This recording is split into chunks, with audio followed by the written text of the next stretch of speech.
I also love to write, and I love nonfiction. I love history, and I try to get my passion for history into these books. And this is a book about, not about Islam the religion, but about Islamic civilization and its deep historical connections to the West, which pretty much have been forgotten, long acknowledged for centuries up until about the 1500s, and then forgotten. And so I talk about what the connections are in art, philosophy, engineering, medicine, astronomy, architecture, food, and then why we don't know about any of that anymore. You know, because if you look at a middle school text, and it talks about Islamic civilization, it pretty much says Rome fell.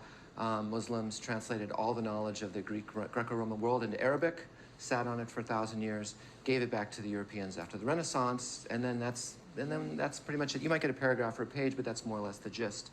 Scholars have known for a long time that none of this is like original research, this is secondary research, that the connections are much deeper and broader than that. And so that's what this book tries to do. And it uses the National Geographic format. I worked for National Geographic and NASA during my years as a freelancer, where you have compelling images, fascinating captions, and succinct text. You go from pictures to captions to text, and lots of air, so that you can read this book in probably 45 minutes, or half an hour if you're a fast reader. And then and at the back I have a pretty thorough bibliography with websites and everything in here I painted, all the maps I did in Photoshop and Illustrator. I did the initial layout for this, and then I worked with a designer at Random House to make it. If you wonder why it's so thin, a color picture book like this, for it to sell for under $20, it has to be less than 48 pages. 48 pages or less. Parents don't like to spend more than $20 on a book for their kids. So you can go over that price and the sales plummet.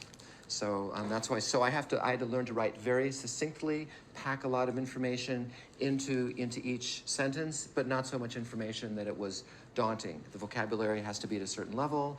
The images have to be very accessible. Some of the chapters in this book I wrote 5 and 6 times when the editor said, "I have no idea what you're talking about. If I don't understand it, a middle schooler isn't going to understand it." So that's the story of this book. Sales have been brisk. It's been translated into Arabic. We're looking at it being translated into Malay Indonesian. It's been probably, of all the books that I've written and illustrated, it's probably been the most successful and had the most impact. Got me here to Boston.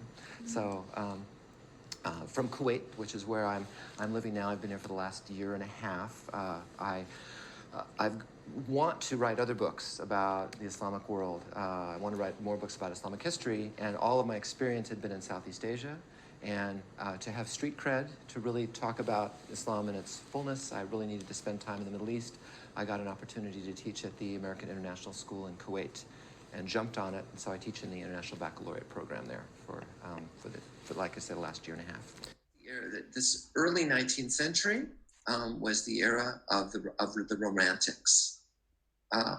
It was a response to classicism, neoclassicism, which had developed with the discoveries of at Herculaneum and Pompeii in Italy, and the Enlightenment, and a belief that there were rational answers to everything. The Romantics didn't like that way of this rational, thoughtful, analytical way of dealing with the world.